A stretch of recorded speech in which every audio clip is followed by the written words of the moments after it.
The day of the Exodus, Yetziat Mitzrayim, is a day that Hashem chose us as his nation.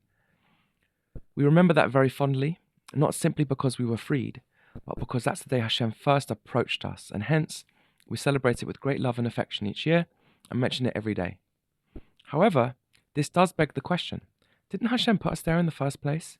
Isn't he the supreme God who is in control of everything that comes about in creation? Well, b'derech mashal, it's like a king who has to send his people to war for the good of the kingdom. Then, when the soldiers return home victorious, he throws a massive celebration and shows his joy at their returning home. Somebody asks him, aren't you the one who sent them there in the first place? So the king responds, yes, I did, but that wasn't my pleasure. In fact, it caused me tremendous pain and anxiety. However, now that they've come home, that's my joy, that's my pleasure. Indeed, this lesson about pleasure, oneg, is the key principle, and once we understand it, everything will make sense. As humans, we are beings of action. We live in a physical world, in a place where we do mitzvot as physical actions. But where do our actions come from? As we've been taught in the secrets of the Torah, it works like this. Our actions are produced by our midot, our emotions. Our emotions are born out of our intellect. Our intellect is driven by our will. And our will is powered by the very core of our being, which is our pleasure, our oneg. When somebody gives us pleasure, like our children, we are energized with a drive to do good for them. Our intellect is filled with excitement to come up with the very best ways to give our goodness to them, which causes our heart to beat with powerful emotions, and like fine oil, the very pleasure that sits at the top of our being seeps into our entire soul and body and into our actions and deeds. At least, that's how it's supposed to work. If our children are ungrateful, or distrustful of us, or fighting amongst themselves, it has a very deflating effect. Everybody can relate to this. The doors of pleasure are slammed shut, our intellect lies dormant, our heart is cold. We have to drag ourselves out of bed with nothing but our raw instincts to power us. And everyone can sense that our actions and deeds are devoid of life. We're running on autopilot, doing the minimum, without even a smile. We know that we are a microcosm of the universe, and our soul is made in the image of Hashem. When the Avot were alive, they spent every second of their entire lives performing mitzvot of the Torah, which is Hashem's innermost delight. As such, Hashem's revelation in the world was in a state of gadlut. When Yosef and all the people died, this came to an end. The world moved into a state of exile because the world's creator, so to speak, lost the pleasure in the creation. His will to create was not coming from pleasure anymore, or delight, but rather as a matter of rote, simply to get the job done. He'd rather not sustain a world that does not recognize him or show him gratitude, as is well known. This is why the Ramban says, the purpose of creation is to show Hashem gratitude for creating us.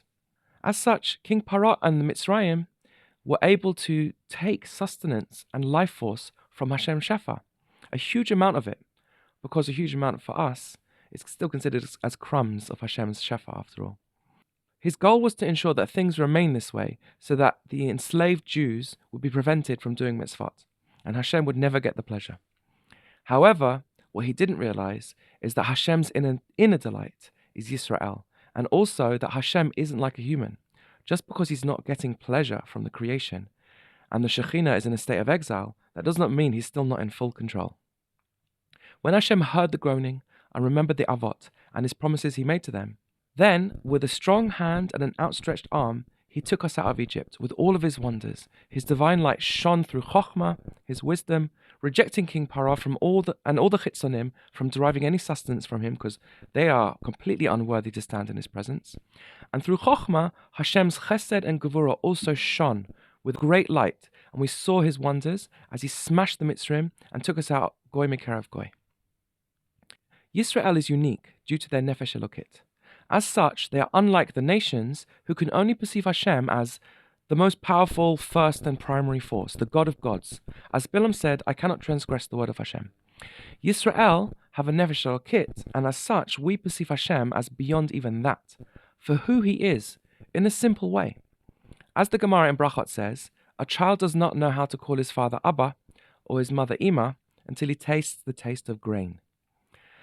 When we eat matzah, which is michla de me'emunuta, the food of faith, we come to recognize Hashem with a simple recognition that a child has for his father. A small child doesn't really know what his father is or what a father is, but he does know that that man is his father and no other man. Jews said, Zeh keli ve'anvehu, this is my God and I will adore him. They recognized him with a simple but pure recognition. This simple recognition is what made Hashem choose us and brings him the eternal pleasure in creation. We too derive our soul's oneg from remembering Yetziat Mitzrayim every day and every Shabbat. As the Chinuch says, we have a mitzvah to remember the Yetziat Mitzrayim every single day. And as the mystical sources say, remembering it instills faith. Eating matzah itself instills faith inside us. Actually, it's like a direct cause and effect. So the practical takeaway from this is to pay close attention to what the Torah is teaching us. Our soul is very delicate, and we are in a close personal relationship with Hashem as he creates and sustains the world.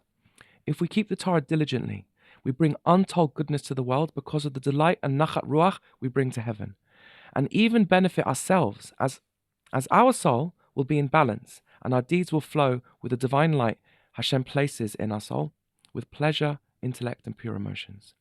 And once a year, we take out the matzah for the sake of deepening our faith and bringing back the oneg. To illustrate this, I'll finish with a story. A great king fell in love with a peasant girl, and he was so in love he simply could not wait to marry her.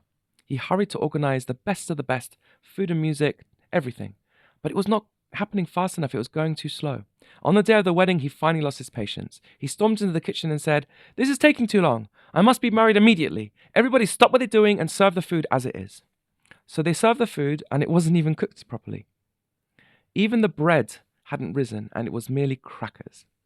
The king didn't even notice. He was too passionate about marrying the love of his life. She did notice, though, and when nobody was looking, she put one of these crackers away for later. After a while of being married, they had their first argument, and it was bitter. The king was so enraged at some point that he said to his wife, "Just remember, you were a peasant girl, and you should be grateful to be my wife." She stormed off, but soon returned. With all the grace of a queen, she said to him, "My dear husband, you are right. My gratitude to you is infinite, and I should never let you think otherwise. However, please do also remember your own love. You married me because you fell in love with me, and your love was so powerful and passionate that you couldn't even wait another 18 minutes to get married. And look, here's the cracker from our wedding as evidence."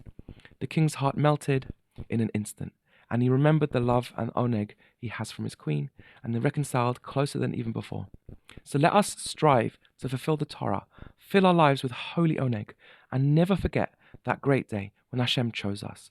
This will produce authentic bitachon in us, meaning we forget all about ourselves with our love for our fellow Jew, our fellow man, and our adoration for our King, our God, Hashem, reflecting his adoration for us. Mizeh ba medaleg al heharim. Shabbat Shalom.